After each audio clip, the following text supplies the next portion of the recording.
S'il vous plaît, s'il vous plaît. Pour le 027, Madame Burgas. Maintenant, j'ai 3 minutes et c'est vous qui m'avez conseillé de répondre au précédent amendement. La région s'est fixé la priorité de ne financer des formations que dans la mesure où elles sont qualifiantes et elles mènent à l'emploi et de ne plus financer des formations qui ne font que remettre à niveau. On a en permanence ce slogan dans nos commissions.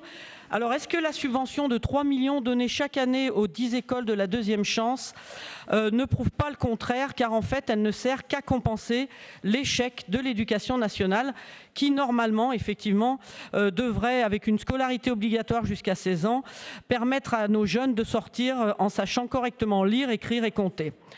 Par ailleurs, sans limite ni critère, le danger, puisque si on ne finance que de la remise à niveau, n'est-il pas d'avoir un afflux de demandes de prise en charge de la part de migrants qui arrivent le plus souvent sans diplôme ni qualification et que les missions locales dirigent vers les écoles de la deuxième chance en permanence, comme c'est le cas à Clermont-Ferrand et sur le Rhône, chiffres et éléments concrets à l'appui.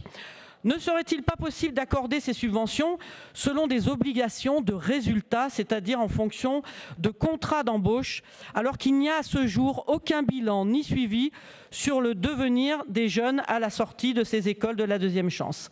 Nous demandons donc une réduction du budget global de subventions d'1 million d'euros, avec étude pour la mise en place éventuelle d'un système de primes supplémentaires aux contrats d'embauche, ce qui d'ailleurs les motiverait à être plus actifs dans ce sens.